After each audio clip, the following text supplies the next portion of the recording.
Oi, Ju, bom dia, tudo bom? Tá me escutando? Oi, professor, bom dia. Estou escutando sim. Tudo Olha, eu bem? senti a tua falta semana passada. O que que te aconteceu? Fala tudo, não me esconda nada. Ah, Por que sentiu tu minha não falta? assististe minha? Ah, eu fui fazer um turismo em Curitiba, né? Passei 10 Ah, dias mas lá. tu é chica, tu não trouxeste nem uma cuca pra mim. Tu é ralada, tá vendo? Assim enfraquece a amizade. Ai, ai. Peguei um friozinho bom lá. Rodei o Paraná todo dessa vez. Mas tu é de lá, tu és de lá, tu é paranaense ou tu é paraense? Sou paranaense, professor. Mas tu Sou- és de Curitiba mesmo ou Não, de que não, não, cidade do não. Paraná? Eu já sou de Terra Rica, já é a parte do norte ali do Paraná. Nossa, tu tá perto já com divisa, tu já tá perto com a divisa já com Roraima, né, se não me engano. É mais para baixo um pouco, mais para baixo do mapa. Ah, Ai, tá. mas que bom que você sentiu minha Hum. falta. Ai, ai. Muito frio lá, melhor do que esse calor daqui, nossa. Professor, na verdade, nós pegamos Ju, 2 dias só de. Ó, uhum. Me faz oi, uma professor. gentileza. Eu já passei no grupo, mas só passa no grupo de vocês, tá ok? No privado de vocês. Diz que eu já estou online esperando o povo, tá bom? Por Tá. favor. Uhum. Tá, eu vou avisar lá, tá? Tá ok.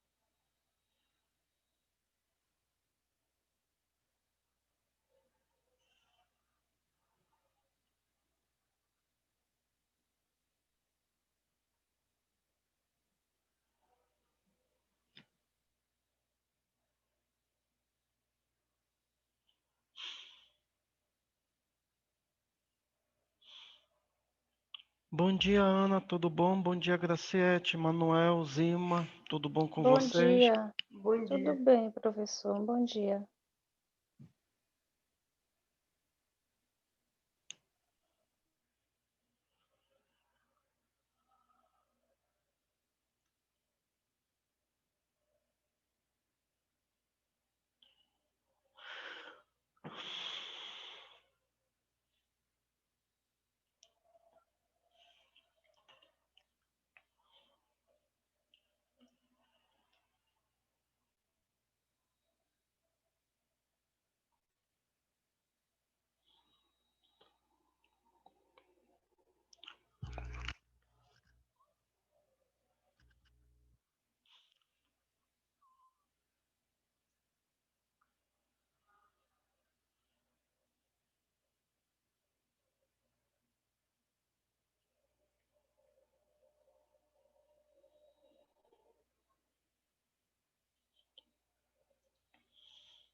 Bom dia, Henrique. Bom dia, Tilene.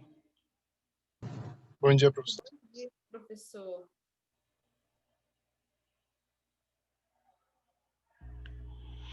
Estão todo mundo me escutando bem? Está todo mundo conseguindo ver o slide? Está bem o slide? Tá sim, professor. Sim, professor. Beleza.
Bem, pessoal, bora começar a aula de hoje. Vamos lá, já são 15 para as 8, tá? O pessoal vai entrando em seguida, tá? Bom dia a todos, tá? Hoje nós falaremos sobre a parte da morfologia viral e a parte dos antivirais para vocês, tá bom? Se eu estiver falando rápido, vocês podem me interromper e me informar, me avisar, professor, falem pausadamente, que aí eu doso a minha voz, tá? Então vamos lá. O que que nós temos que saber desse último grupo de micro-organismos, tá? Que são os vírus. Os vírus nada mais são do que agentes infecciosos, ou seja, eles são agentes que podem causar diversos tipos de doenças, não somente no homem, como também nas plantas e nos animais. Mas é no ser humano que a gente vai se deter mais, por quê? Porque é dentro, tá, do ser humano que a gente observa as principais infecções, sejam elas graves ou não, sejam elas benignas ou graves, tá? Que são relatadas na literatura. Isso porque durante uma infecção benigna a gente pode observar que o vírus, esses micro-organismos, eles conseguem causar desde uma simples gripe, tá, ok? Até, tá, a produção de verrugas. E no caso das doenças graves, eles podem causar desde a poliomielite até doenças um pouco mais graves e com progressões, tá, e danos à saúde mais extensos, como é o caso da AIDS e do câncer. No caso do câncer, não se esqueça que nós temos o caso do HPV, do vírus papilomavírus, tá? E também no caso também das hepatites virais, que dependendo do tipo de hepatite e da agressividade dela, ela pode evoluir, tá? E produzir um tipo de câncer no fígado. Além disso, os vírus, por necessidade, eles são enquadrados como parasitas também intracelulares, tá? Mas durante a sua evolução e o seu acometimento ao hospedeiro, nós observamos que esses vírus, esses micro-organismos, eles podem se comportar uma hora fora do hospedeiro, ou seja, fora da célula, e outra hora, tá? E outra hora eles conseguem também se comportar de uma outra maneira, de uma outra forma no interior da célula do hospedeiro. Desta forma, tá? Nós observamos que durante a forma extracelular, tá? Os vírus eles se comportam como partículas submicroscópicas que são denominadas de virion ou partícula viral, aonde eles apresentam características especiais em relação ao seu tamanho e à sua forma. Contudo, quando esse vírus penetra na célula e começa a forma intracelular, nós observamos que a principal característica da forma intracelular é o quê? É o mecanismo de replicação viral, aonde vai dar origem a novos vírus. Dessa forma, tanto na forma extra quanto intracelular, nós observamos que esses vírus se apresentam de tamanhos diferenciados, que podem ser de 12 até 400 nanômetros, ou seja, se a gente for colocar numa escala de micrômetros, tá? Eles podem ser de 0,012 a quase 0,4 micrômetros aqui, perdão, tá? Aonde esses vírus eles podem apresentar essas formas, esses tamanhos aqui.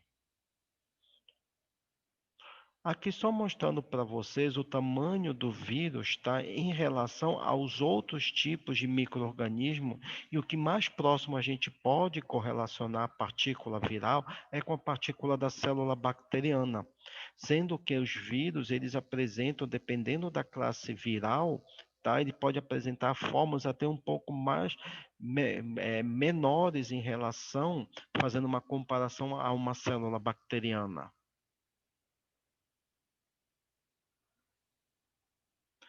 Com isso, nós observamos que na estrutura do vírus, esse vírus ele pode ser constituído pelo ácido nucleico, pelo material genético, que pode ser o de DNA ou de RNA, de capsídeo, ou também chamado denômero de cápside, e da membrana lipoproteica, tá? Aonde essa membrana lipoproteica é aonde nós vamos encontrar o envelope ou envoltório viral.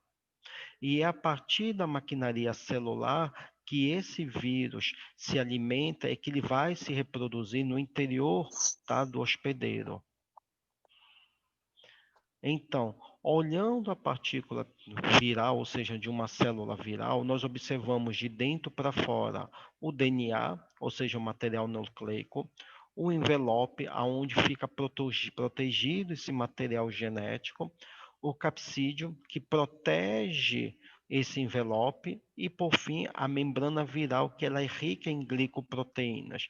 Então, tomem cuidado se eu fizer alguma pergunta na hora da prova, tá? De como é constituída essa membrana, e essa membrana ela é rica em glicoproteínas, tá? E as diferenciações de envoltórios. Por quê? Porque o capsídeo, ele envolve o envelope, que envolve o material genético, tá?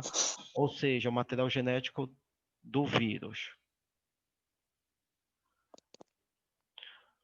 Além disso, quando nós falamos de ácido nucleico, tá? Esse ácido nucleico, ele pode ser de duas naturezas, ou de DNA ou de RNA, aonde nós observamos que o vírus vai apresentar a sua informação genética, ou seja, o seu material genético, que vai servir aqui para a propagação, para a reprodução de outras partículas virais. Dessa forma, os vírus eles se apresentam de dois tipos de fita de DNA, ou principalmente de material genético. A gente observa que ele pode ser uma fita simples, que é chamada de single strand, e uma fita dupla, que é double strand. Elas podem ser de diversas naturezas, dependendo do material genético.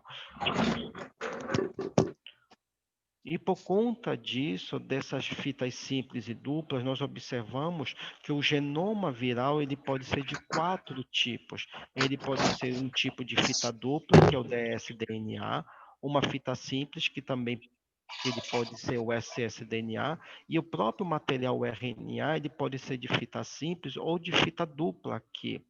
No caso, tá, da fita dupla, ele é de dsRNA, e RNA simples, de fita simples, pode ser de ssRNA.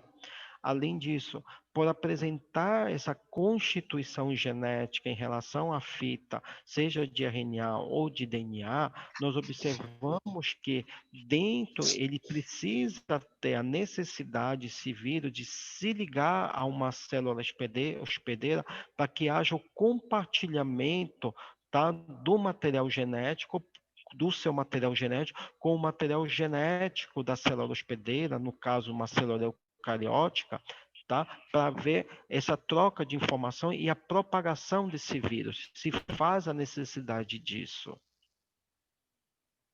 Até agora, alguma dúvida do que eu estou falando para vocês? Tem alguma coisa que não ficou claro para vocês ou está tudo certinho? Para mim está tudo bem. Hein, pessoal? Tá tudo certo para os demais? Tranquilo. Hein, Tilene, Rubens, Zilma? Tá tudo ok, professor. Adriana, Doraci, Graciete. Ok, professor. Beleza, então. Professor, como é a pergunta que o senhor vai fazer na prova aí? Não entendi. Como é a pergunta que você vai fazer na prova do capsídeo lá? Só tomem cuidado a respeito da questão do capsídeo e do envelope, por quê? Porque o envelope, ele envolve, ele protege o material genético do vírus. É diferente do capsídeo, que é um envoltório intermediário entre a membrana lipoproteica e o envelope, que ele protege esse envelope contra qualquer tipo de ataque, tá? Tome cuidado nessas diferenciações, tá bom? Ok. Em relação aos tipos de vírus, nós temos dois tipos de vírus, que são os vírus de DNA, que apresentam na sua constituição genética material que é rico em DNA, e utiliza a maquinaria celular aqui, tá? E utiliza a maquinaria celular, no caso, os processos de transcrição, replicação e reparação, tá? Desse material, dessa fita de DNA para a sua propagação também. Além disso, um exemplo de um vírus de DNA são os vírus herpes vírus. Esses tipos de vírus, diferentemente de outros tipos de vírus, de classes de vírus de DNA, eles são vírus que apresentam mais de 365 mil pares de base, ou seja, ele apresenta um genoma mais extenso em relação aos outros grupos virais de DNA. Além disso, por conta dessa extensão, desse número a mais de pares de base, confere a esse vírus de DNA a produção de genes próprios que são responsáveis principalmente pela síntese, tá, de nucleotídeos, como também da própria polimerase, tá bom? E além disso, os vírus de DNA, eles apresentam moléculas de DNA que podem ser ou de dupla ou de fita simples aqui, que dá a consistência e o formato desse vírus, seja esse vírus de natureza de forma linear ou até circular. Então, relembrando para vocês, os vírus de DNA, eles têm três características interessantes. Primeiro, o material genético é rico de DNA. Segunda questão, eles conseguem fazer o processo de transcrição, replicação e reparo, que ajuda não somente na sua propagação, como também na sua própria constituição. E esses vírus de DNA, eles apresentam moléculas, a sua constituição genética de DNA, apresenta fitas tanto simples quanto duplas de DNA, que confere para eles formas tanto lineares quanto circulares também. Aqui só mostrando para vocês a estrutura de um vírus de herpesvírus aqui para vocês, como ele é visto. Já os vírus de RNA, eles são diferentes dos vírus de DNA, por quê?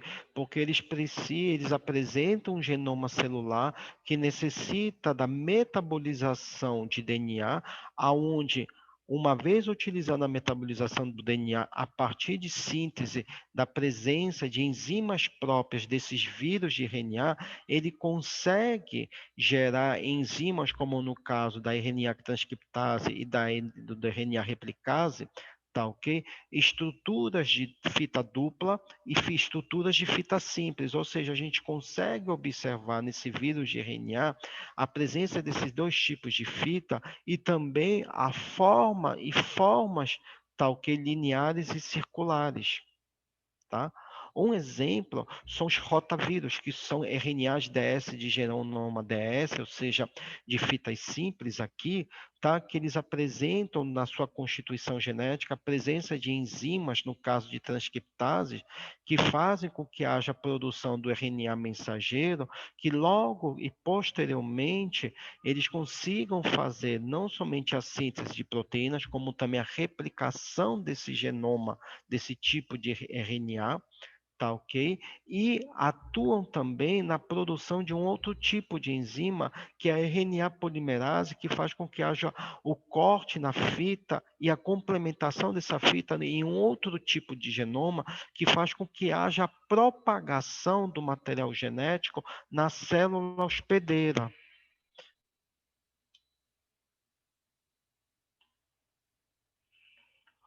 Dessa forma, olha o que a gente observa. Nós observamos que os vírus de RNA, diferentemente dos DNA, eles apresentam vírus de RNA de fita simples que conseguem apresentar o que nós chamamos de polaridade aqui positiva. E o que é uma polaridade positiva? É uma polaridade que é semelhante e próxima ao RNA mensageiro, que consegue traduzir facilmente, tá, a informação genética a partir dos ribossomos, tá? E um exemplo, por isso que eles são denominados de RNA de polaridade positiva ou RNA positivo, tá? E um exemplo aqui são os polivírus. Como também nós observamos nesses vírus de RNA, que eles apresentam um genoma, uma polaridade de genoma contrário. E o que quer dizer isso? Que eles podem, tá ok? Transcrever uma fita complementar totalmente a partir do RNA mensageiro, fazendo o processo de tradução. Ou seja, eles fazem, além da transcrição, eles conseguem também fazer a tradução dessa fita, fazendo com que seja essa estrutura desse tipo de vírus mais complexa e, além disso, de fácil transcrição e de fácil tradução, fazendo com que seja melhor propagado o material genético. Tá? Um exemplo é o vírus da raiva. Um outro exemplo aqui, tá, que eu posso citar para vocês, é alguns tipos de hepatites virais que elas conseguem também fazer isso. O próprio vírus do HIV, ele também faz esse tipo de transcrição e tradução. Por isso que ele é um vírus, no caso do HIV, ele é um vírus que ele sofre fáceis mutações por conta desse processo de transcrição e tradução.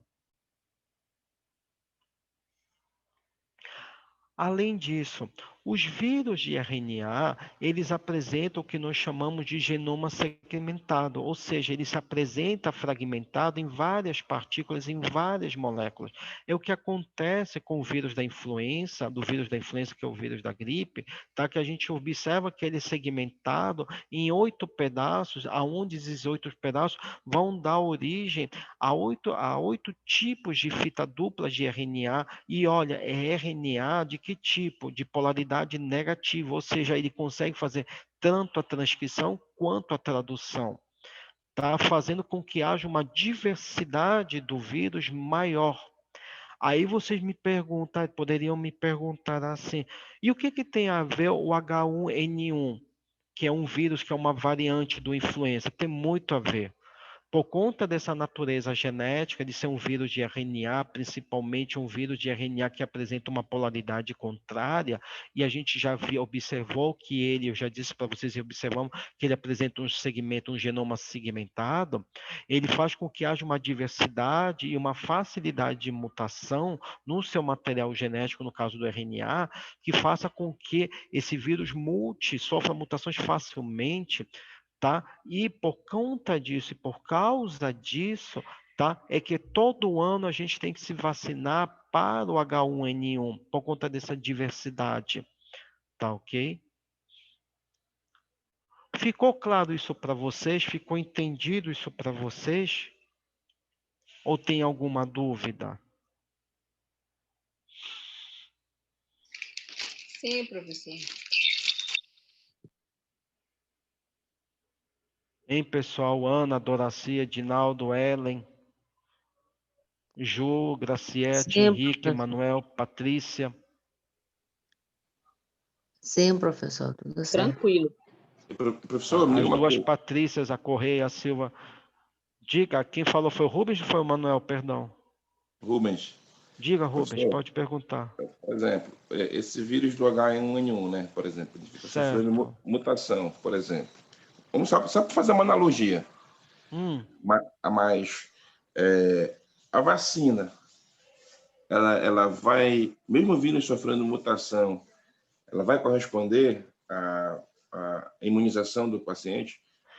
Bem, isso é uma boa pergunta que tu fazes, sabe por quê? Por causa que a vacina, quando ela é produzida a partir, tá, ok, de cepas, tá, atuais do vírus. Por exemplo, hoje nós estamos no ano de 2020. A vacinação do H1N1, ela já iniciou para esse ano. Concordam comigo?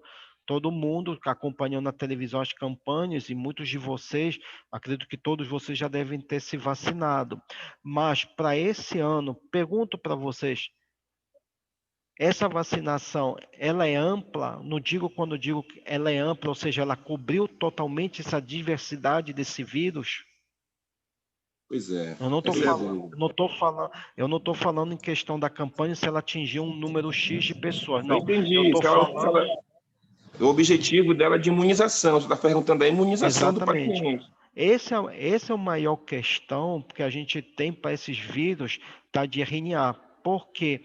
Porque vírus de RNA, eles sofrem mutações facilmente.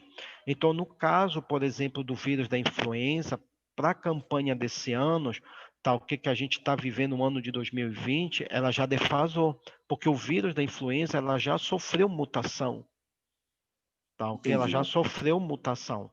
Então, essa cepa que está circulando hoje, tá ok? Ela vai ser criada uma nova vacina para o ano que vem. É como se a gente estivesse numa defasagem de um mês, de um ano ou de 6 meses. Entendi. É porque É o o tempo mesmo. todo, os pesquisadores estão em cima, pegam a cepa anual e trabalham para o próximo ano para ver se consegue sempre. Então, a pesquisa está sempre atrás, né? Sempre um ano atrás, Uhum. digamos assim, né? Uhum. A questão também tem a mesma coisa, eu digo para vocês, no caso do coronavírus, que a gente está sofrendo esse ano por causa da pandemia. Vocês viram que em todos os testes para a vacina, esses testes eles foram de uma forma acelerada para a produção, tá? Exato. Só que, para o caso do coronavírus, que se eu não me engano ele também é um vírus de RNA, a vacina hoje, ela vai cobrir, não só, ela vai cobrir uma parte da diversidade desse vírus. Ou seja, nós estamos caminhando para o mesmo perfil do H1N1. Nós teremos que ser vacinados anualmente, tá? Para uma nova vacina, para uma novas cepas, tá? De coronavírus que forem surgir nos anos que vierem, tá? E isso vai ser constante. É diferente se a gente fizer uma comparação de uma forma um pouco mais complexa para o caso do HIV.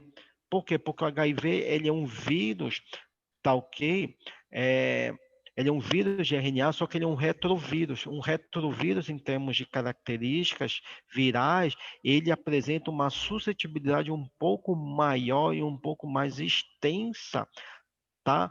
Na sua maquinaria celular, na sua maquinaria genética, que faz com que ele mute mais rapidamente e mais facilmente. Por isso que se a gente fizer uma comparação do H1N1 para o coronavírus e para o HIV, hoje no HIV nós temos o que? 5 variantes, ou até 6 variantes circulando no mundo todo. Aqui no Brasil nós temos a variante 1 e a variante 2 em maior precedência, com maior quantidade. E eles são vírus que têm facilmente suscetíveis mutações.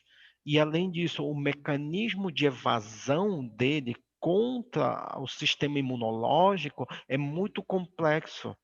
Ele é um vírus quase que programado, ou seja, ele faz a sua mutação rápido e o seu mecanismo de evasão ele consegue fazer com que ele não seja tão facilmente atingido e suscetível às células imunes do hospedeiro. Por isso a agressividade dele. Entendi, professor. Ficou Obrigado. claro? Ficou Perfeito. todo mundo esse entendimento? Olha, isso até pode ser até que é pergunta de prova. Gostei, Rubens. Tu já me deixa uma boa ideia. Calma, professor. Continuando. Calma, professor. A outra estrutura nossa é o capsídeo. O capsídeo nada mais é do que uma capa proteica que pode ser denominada ou de capsídeo ou de cápside. Tá ok? Aonde esse capsídeo apresenta várias formas geométricas, como no caso icosaédrica, helicoidal, e ela é formada por um agrupamento principalmente de proteínas virais que vão dar origem ao núcleo capsídeo. E esse núcleo capsídeo, ele é formado não somente pelo genoma, ou seja, pelo material genético, mas também pelo capsídeo que compõe o capsídeo viral, que é formado pelos protômeros e pelos capsômeros. Os capsômeros nada mais são que unidades maiores de protômeros que fazem a constituição, que estão presentes na composição desse capsídeo viral. Tá?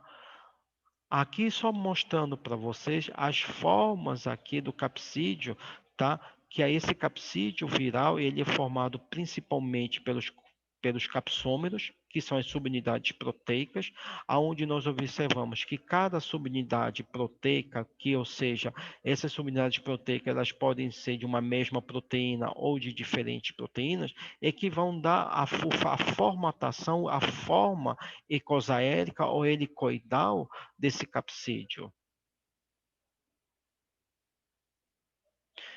E temos o envelope viral, que diferentemente do capsídeo, o envelope viral, ele é constituído por uma bicamada lipídica e de proteínas, que dá uma constituição glipoproteica, tá ok? Que há necessidade tá? E por conta dessa natureza lipídica, ok? Ela faz com que haja uma melhor aderência à célula hospedeira, tá ok? Por conta da presença desses lipídios que estão presentes aqui no envelope, tá? Só que com um adendo. Essa presença desses lipídios aqui faz com que elas sejam suscetíveis à presença e ao ataque de solventes orgânicos, como no caso do éter. Tá? Por quê? Porque o éter ele consegue atuar sobre os lipídios, fazendo com que haja uma dissolução desses lipídios, tá? E perda de infectividade. Tá ok? Por isso que no caso em alguns tipos de vírus que apresentem um envelope rico de lipídios, tá? Nós usamos muito o que? A asepsia das mãos. Tá ok? Não somente das mãos, como também de outras partes do corpo, tá?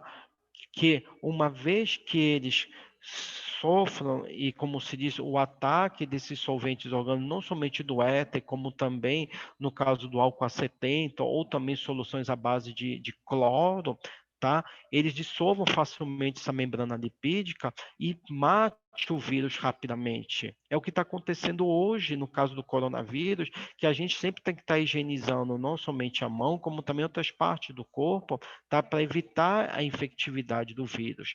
Isso porque o vírus ele é rico em glicoproteínas, principalmente seu envelope, tá? E essa presença dessas glicoproteínas no envelope faz com que haja um poder de infectividade, de antigenicidade maior do vírus contra a célula hospedeira.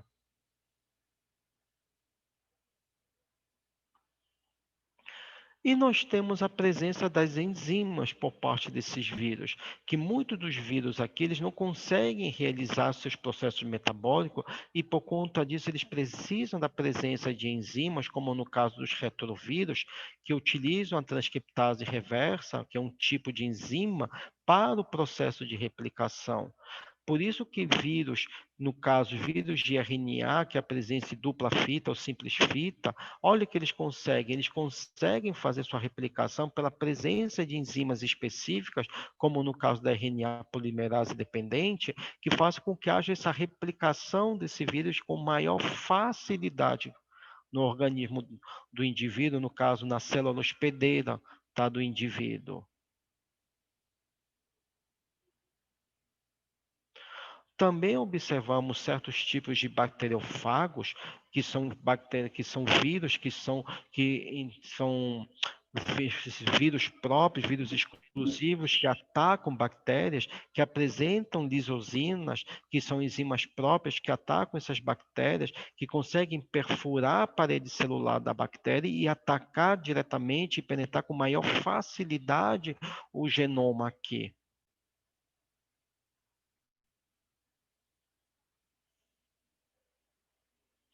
Aqui só mostrando para vocês, tá?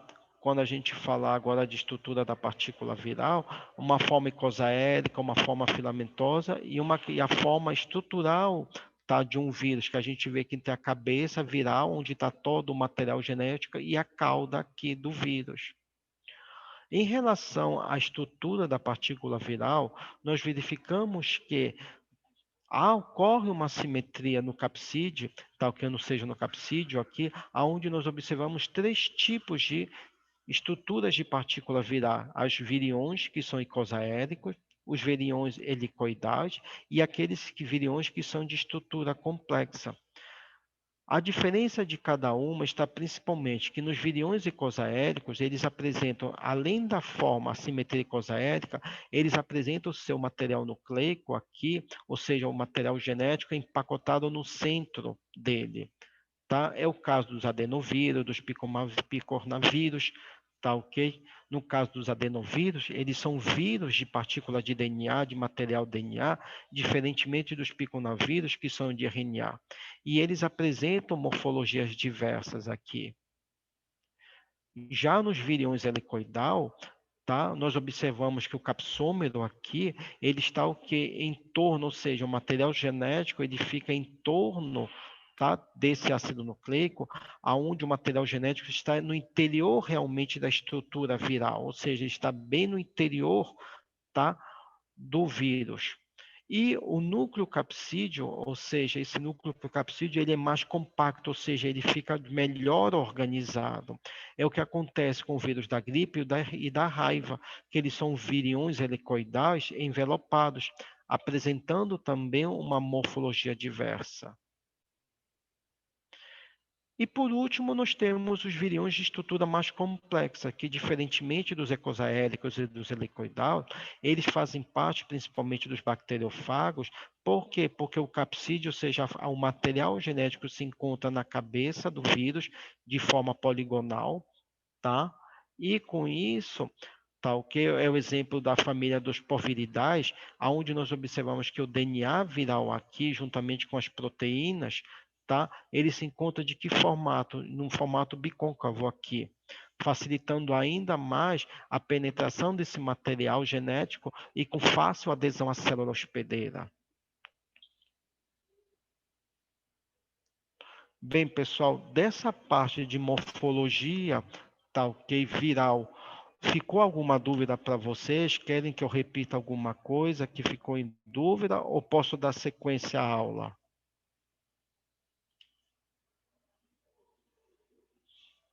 Hein, pessoal? Sequência, professor.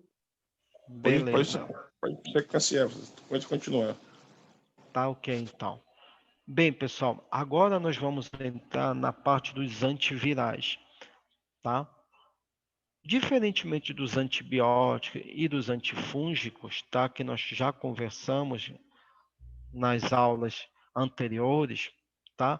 Os antivirais, tá ok? Para a gente escolher um antiviral ideal para o tratamento de determinados tipos de vírus, tá? O mais importante é entender e saber que o antiviral que será escolhido, ele tem que principalmente interromper a replicação viral do vírus no interior da célula, no interior da célula hospedeira, perdão, sem haver o quê? Sem haver acometimento ou comprometimento, principalmente do metabolismo da célula do hospedeiro. Ou seja, esse antiviral ele tem que se preocupar somente em quê? Somente em interromper a replicação do vírus, fazer com que o vírus não se reproduza no interior dela, sem haver destruição dessa célula hospedeira. Além disso, os principais alvos para a terapia antiviral hoje catalogados, que a gente tem na literatura, são atuar sobre o ciclo da replicação viral, na dissorção do vírus, ou seja, na entrada do vírus na célula hospedeira, durante a sua penetração, no processo da replicação, principalmente dos componentes virais, e, por último, na maturação e na montagem da liberação do vírus, tá, no organismo, evitando com que essa partícula viral acometa outras células do hospedeiro. Ou seja, se eu perguntar para vocês em prova, os alvos da terapia antiviral são quais? São 5. Atuar na replicação, no ciclo da replicação viral, na entrada, ou seja, na dissorção, durante a penetração, na dissorção dessa partícula viral, na penetração do vírus, na replicação dos componentes virais e, por último, na maturação e na montagem desses vírus, tá? Impedindo com que outras partículas virais penetrem e acometem outras células hospedeiras. Beleza? Beleza. E nós temos aqui 6 classes de antivirais, sendo que as 3 mais importantes são quais? São os inibidores da transcriptase reversa, da protease e os inibidores da síntese de DNA, que eles podem ser divididos em antimetabólicos e inibidores da DNA polimerase. Esses são os mais utilizados hoje em dia para qualquer tratamento antiviral. O primeiro deles são os inibidores de nucleosídico da transcriptase reversa. Esse tipo de antiviral, que ele é utilizado principalmente para terapia antirretroviral intensa, ou seja, o que a gente chama de TARIA. Ou seja, são tipos de inibidores que estão associados a 3 ou 4 agentes antirretrovirais. Por quê? Porque eles conseguem principalmente inibir a síntese do DNA mediada pelo quê? Pela inibição da transcriptase reversa, tá ok? Que é a enzima que tem principal papel aqui, tá? Na transcrição desse RNA viral em DNA. Então, gravem isso na cabeça. Os inibidores de nucleosídico da transcriptase reversa, eles atuam de que maneira? Inibindo a síntese do DNA, que é mediada pelo quê? Pela transcriptase reversa, que é a principal enzima viral que faz o processo da transcrição do RNA viral para o DNA. Então, esse é o principal mecanismo desse tipo de antiviral, de classe de antiviral. Além disso, dentro desses inibidores, nós observamos 2 tipos de análogos. Nós temos os purínicos, que é o caso da adenosina e a guanidina, onde nós observamos que vai ser as principais bases que vão ser afetadas durante essa inibição. E temos também os análogos de pirimidínicos, ou da timina, que é no caso da própria timina ou da própria citosina daqui.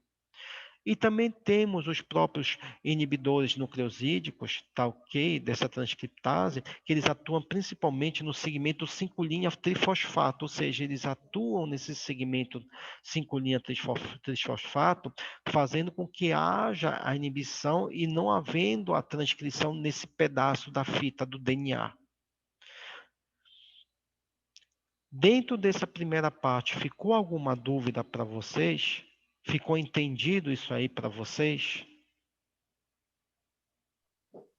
Tranquilo, professor. Tranquilo, professor. Beleza.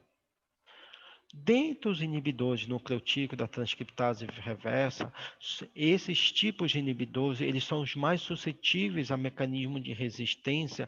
Por quê? Porque o vírus sofre não somente mutações primárias, como secundário no seu gene, fazendo com que haja codificações na transcriptase reversa, com que elas consigam resistir a esse tipo de ataque, a esse tipo de classe de antivirais.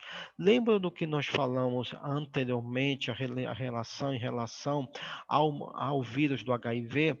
Esse é um mecanismo de evasão do mecanismo de HIV, do HIV, tá ok? Para esse tipo de inibidores. Por isso que hoje nós não temos ainda uma terapia antirretroviral eficaz para a destruição do vírus, tá ok? Hoje o que nós temos são fármacos que eles atuem na manutenção e na diminuição da carga viral. Por quê? Porque eles conseguem fazer com que esse vírus não se replique, não haja uma explosão na sua replicação viral, fazendo com que haja um aumento na carga viral e com isso o vírus consiga se espalhar no organismo do indivíduo, causando os problemas sérios à saúde do indivíduo, tá?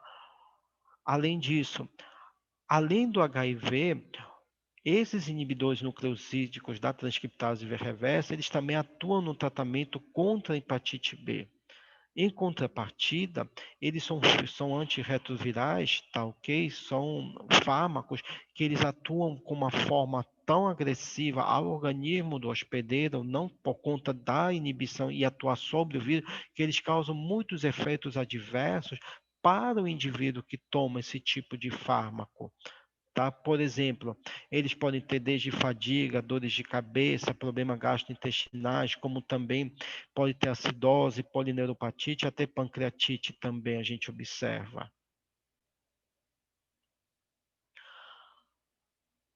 Um outro exemplo é o caso do abacavir, que ele nada mais é do que um análogo da guanosina, que ele é muito efetivo, tá, ok, em relação aos outros inibidores. Por quê? Porque ele consegue interagir de forma medicamentosa, tá, a outros tipos de retrovirais, tá, tendo uma eficácia terapêutica atingida rapidamente, só que em contrapartida, por conta dessa interação medicamentosa, essa interação medicamentosa acaba sendo grave, tá? Isso quando ele interage, tá, com o ganciclovir, que é um outro inibidor, só que ele é um inibidor de DNA polimerase, tá, causando toxicidade hematológica, tá, no paciente, e com isso causando também efeitos como no caso de pancitopenia graves e prolongadas no organismo do indivíduo.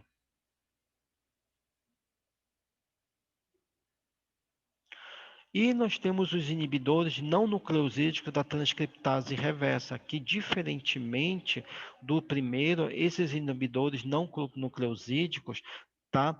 Eles vão atuar de que maneira? Eles atuam aqui se ligando à enzima transcriptase reversa, tá? No local catalítico, e com isso eles conseguem fazer com que haja uma desnaturação dessa enzima, tá, nesse local catalítico, fazendo com que a enzima seja totalmente desnaturada, tá? Ou seja, ela é destruída, essa enzima. Com isso, um exemplo é o caso da niverapina, tá?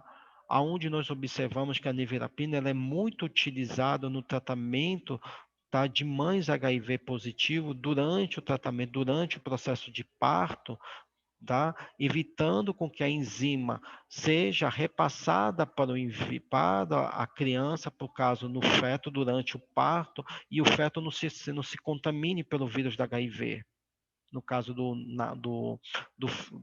recém-nascido.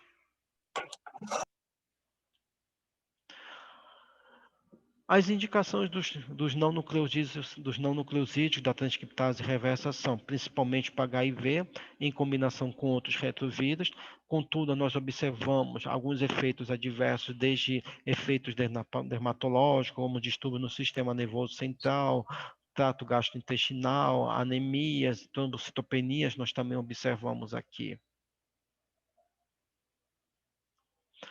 E nós temos os inibidores da protease, que também é uma terapia combinada para o tratamento da infecção do HIV. Contudo, nós observamos que também, em comparação ao primeiro grupo que nós conversamos, ele sofre também processo de resistência, principalmente é comum ocorrer alterações genotípicas específicas aqui, que fazem com que haja uma confecção, principalmente em relação ao fenótipo, tá, de certos tipos de populações, ou seja, certos tipos de populações que apresentam fenótipos diferenciados, diferentes e suscetíveis, eles conseguem apresentar esse tipo de resistência, tá? E os principais efeitos aqui adversos são, no caso de acúmulo de gordura corporal, nós também observamos aqui que eles conseguem inibir principalmente algumas isoformas do citocromo, no caso da CYP3A4, tá? A gente observa isso também, são os principais efeitos desses inibidores de protease. E como é que ocorre essa inibição dessa classe de inibidores de protease? Ocorre principalmente porque ela consegue, tá, bloquear e clivar, tá, o que a poliproteína GAL, a GAL ou POL, como alguns chamam também, tá, impedindo com que novos vírus sejam amadurecidos e consigam infectar novas células hospedeiras.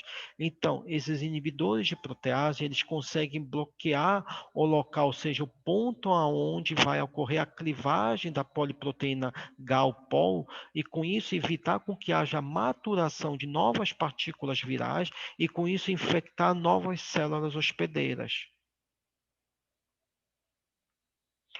Um exemplo de um inibidor de protease é o saquinavir, que ele é um fármaco utilizado no tratamento para a terapia antirretroviral do HIV, tá? Que ele foi desenvolvido e formulado a partir de comprimidos ou cápsulas gelatinosas, tal que é onde o indivíduo sempre vai ingerir ele 2 horas após a refeição, tá? E ele sempre tem que ser mantido em refrigeração por conta da constituição, no caso da cápsula, que é gelatinosa, para não haver perda desse comprimido. Contudo, ele apresenta graves efeitos adversos durante o tratamento, como, por exemplo, náuseas, diarreia, dores abdominais, tá?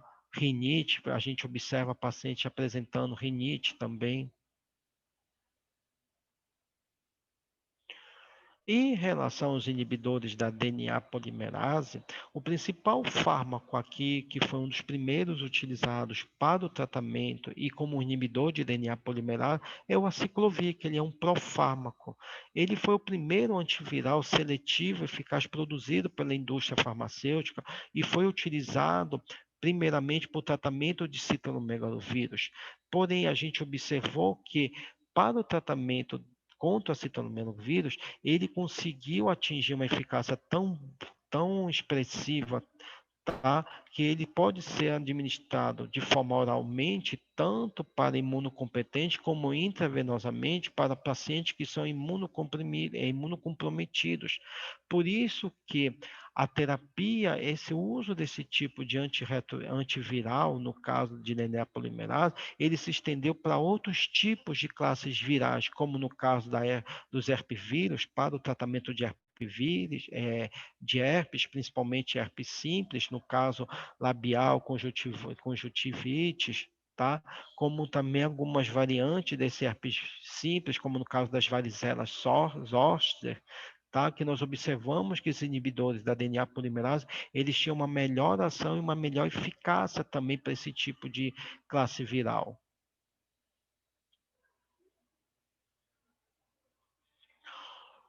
E como que ocorre a ativação desse aciclovir no nosso organismo? Uma vez ingerido o aciclovir, ele consegue ser convertido para derivados de monofosfato, principalmente pela troca de timidina sinase, pela ativação da timidina sinase específica, tá? Fazendo com que seja convertido esse monofosfato para composto disfosfato e logo depois para composto trisfosfato, que são os originados através da ação de algumas enzimas celulares, tá, do próprio hospedeiro, que vão se acumulando nas células infectadas. E o trifosfato, ele consegue inibir com maior eficácia o DNA viral através de dois tipos de mecanismo. Primeiro, um competitivo, uma inibição competitiva da desoxi-GTP, e segundo, uma interrupção da cadeia, tá, dessa cadeia de DNA, fazendo com que não haja a incorporação do DNA viral a outras cadeias de DNA da célula hospedeira. Aqui é o mecanismo de ação do aciclovir, tá, que ele consegue atuar sobre a DNA polimerase viral, interrompendo essa ligação e evitando com que essa molécula, esse DNA viral, consiga aderir, se encaixar, se ligar a outras partículas do DNA da célula hospedeira. Porém, o tratamento com esses inibidores da DNA polimerase, eles podem causar também alguns efeitos, não tão acentuados como dos outros grupos que a gente conversou, mas eles podem causar aumento principalmente das enzimas renais, como nas enzimas hepatológicas, aumento de alguns índices hematológicos, principalmente um aumento no número de células da própria hemoglobina e do hematócrito, vômitos, náuseas, a gente observa, tá? Em raras ocorrências, a gente observa inflamações graves, tá? Contudo, esses inibidores, eles não podem ser utilizados para tratamento em conjunto, tá? Principalmente na sua forma intravenosa, para alguns tipos de antirretrovirais, como no caso do tenofovir, tá, ok? Da zidovudina, que ele é utilizado para o tratamento para pacientes HIV positivo. Por quê? Porque podem causar um acentuamento ainda maior, tá, de efeitos tóxicos no paciente, principalmente uma fadiga grave e letargia nesse paciente. E é isso que eu tinha que conversar com os senhores e com as senhoras no dia de hoje, que é essa parte da morfologia viral, tá, e dos antivirais. Ficou alguma dúvida para vocês? Tá tudo claro? Ficou direitinho? Muito legal a Tá aula. tudo claro. Professor? Hein, pessoal? Oi, Rubens, pode falar. A maioria no caso desses antivirais aí, digamos assim, dos mais potentes, digamos assim, eles são mais uso hospitalar, né? A maioria. Ou ele está no Olha, deixa comercial eu te falar. também. Não, deixa eu te falar. A maioria desses antirretrovirais, eles são o que nós chamamos dentro do serviço público, eles são fármacos de alta complexidade. Quem trabalha em unidade hospitalar, em unidade hospitalar ou centros de referência, e isso é também papel nosso como farmacêutico, nós vamos sempre estar dependendo da unidade de referência que a gente vai trabalhar, tá? Esses fármacos eles podem ser dispensados mediante a presença de APAC, que é a autorização para medicamentos de alta complexidade. Tá? Por exemplo, pacientes que são HIV, que recebem medicação não somente pela URIDIP, que é a Unidade de Referência de Doenças Infectoparasitárias, ou também pela Casa Dia, esses pacientes eles têm que ser cadastrados nessas unidades, mediante eles serem deslocados das unidades básicas para essas unidades de referência, e eles vão receber essa medicação, tá? Nessas unidades de referência. Tá, ok? Se tem esses medicamentos em unidade hospitalar, tem. Por quê? Porque nós temos o arsenal dentro das farmácias, que são medicamentos, que são os fármacos para acidentes ocupacionais, acidentes de trabalho. Por exemplo, o colega, ele se furou ou teve exposição ao contato com um paciente que é HIV. Então, nós temos isso nas unidades hospitalares como se diz, para esse profissional nosso, tá ok? Como também nós temos, no caso, tá, nas unidades de referência, tá ok? Desses medicamentos, não somente para o paciente, como também para indivíduos que se expuseram acidentalmente. Por exemplo, não somente acidentalmente, se cortou, se feriu, ou teve uma relação desprotegida, a pessoa vai para uma unidade, no caso da Casa Dia ou da própria URIDIP, e inicia o tratamento lá. Perfeito, perfeito. Tá? A mesma coisa acontece para as hepatites. Tá? Nas hepatites, nós temos a farmácia e nós, como farmacêutico, nós fazemos o controle dessa medicação dentro das unidades, não somente hospitalares do serviço público, como também as unidades de referência, desse controle desses medicamentos. Eu te digo isso porque quando eu trabalhei, eu sou da CESPA, tal que eu era da 4ª Regional, trabalhava em Capanema e trabalhava no Hospital Regional de Salinópolis. E lá no nosso arsenal, nós tínhamos esses medicamentos, um kit, tá, que é kit de emergência para acidente ocupacional, caso um colega se furasse ou tivesse acidente, exposição, tá, pacientes que são soropositivos. E o paciente, a gente liberava esse medicamento e encaminhava para uma unidade, seja o CTA, o Centro de Triagem e Aconselhamento, ou ia para a URIDIP, ou vinha para a capital, fazer o acompanhamento. Entendi, perfeito. Beleza. Só um adendo para vocês, só uma chamada de atenção. Não sei se muitos já tiveram acesso a esses tipos de protocolo, mas numa questão de exposição acidental ou relação desprotegida, tá ok? O paciente, o indivíduo, tá? Ele tem até 72 horas, tá ok? Para iniciar o tratamento, tá ok? Por conta da eficácia do fármaco. Tá? E o paciente vai ser acompanhado, isso para um caso de um acidente, tá suspeito de paciente HIV. Ele faz o tratamento por 30 dias e repete o exame e depois vai sendo monitorado até durante 6 meses. Perfeito. Tá bom? Beleza. No caso das hepatites, o paciente faz, se não me engano, o tratamento, tá ok? Também por 30 dias. Se faz o teste antes e depois, ou seja, durante o acidente e depois de 30 dias se faz de novo o teste, tá ok? E vai sendo acompanhado. Só que no caso das hepatites, se não me engano, são 90 dias, 90 ou 120 dias. E se faz a vacinação. Como eu estou falando, como eu sei, isso daí é um informe que eu dou para vocês, tá ok? Nunca falem com a carteira de vacinação de vocês, tá ok? Seja Não, para hepatites, seja para o H1N1. E ano que vem vai ser incorporado do coronavírus para nós também. Então, eu sempre falo isso para todas as minhas turmas, tá ok? Seja aqui ou seja na federal, tá?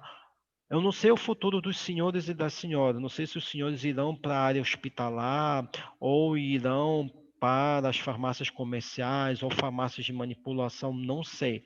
Mas é dever nosso, como farmacêutico e como agentes de saúde, vocês têm que estar com a carteira de vacinação em dia, até para diminuir o risco de alguma contaminação ou algum surto que venha a ocorrer, a gente está protegido também.